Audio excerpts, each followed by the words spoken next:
বৈদেশী লক্ষায় তোমাকে না ওনাকে ডাকছি আমি। আমাকে না তো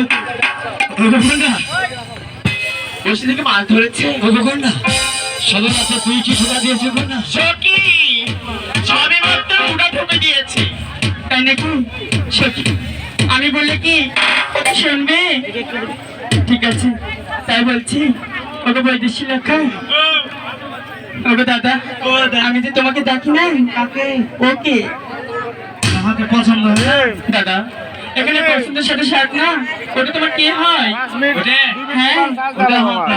হ্যাঁ তুমি বসো ওকে দাদা এখন না তোমাকে না তাই বলছি ওকে বৈদেশী লক্ষায় ভালো করে না আমরা এখানে রোজ রোজ সত্যি মিলে চান করি তাই বলছি তোমরা বসে বলো ওই ঘাটে ফেলাও এই ঘাটে আমি সত্যি চান করবো আমরা রোজ রোজ মাছ মারি তোমরা ওই দিকে যাচ্ছ দাদা তোমাকে তো বলি হ্যাঁ তোমাকে তাই বলছে তোরা রোজ ওই ঘাটে বসি বাড়ি তাই তোমাকে বলছে তুমি অন্য ঘাট থেকে জল ভরে নিয়ে বাড়ি ফিরে যাও কোন না শোনো ভালো তুমি যদি বসি অন্য ঘাটে না ফেলাও তাহলে কিন্তু আমরা যাক তুমি গালি দিব না আমরা বসে বসে শুনবো কোন না তাই নাকি হ্যাঁ শোনো তবে বলো হরে এই ঘাটে দেশে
ভালোবাসি ঘাটে সত্যি আমার তো মাটির কলম হয়ে গেল আমার কি উপায় হবে এখন? তুমি একবার বলে দেখো না বৈদেশিক ভাইকে। ঠিক আছে সখী, তাই বলছি। বৈদেশিক খাই, রাধাকন্যা, তুমি আমার মাটির কলস ভেঙে দিলে, হ্যাঁ, এখন কি উপায় হবে আমার? ও রাধাকন্যা, তোমার তো ভেঙে গেছে মাটির কলস, তোমাকে যদি আমি দিই স্বর্ণের কলসি, তবে কি তোমার হবে কন্যা? বৈদেশিক তুমি যদি আমাকে স্বর্ণ করে দিতে পারো তবে আমি পারবো না। হ্যাঁ হ্যাঁ বলো। মানুষকে বিশ্বাস করে তুমি একটাবার আমাকে বিশ্বাস করে তোমার হাতের যে ভাঙ্গা কলসের কান্না খারাপ হচ্ছে কন্যা।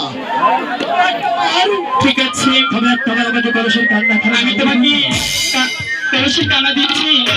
তুমি কলসখানে বড় হয়ে গেলে হ্যাঁ হ্যাঁ সেই একবার প্রাণ ভরে স্মরণ করিও।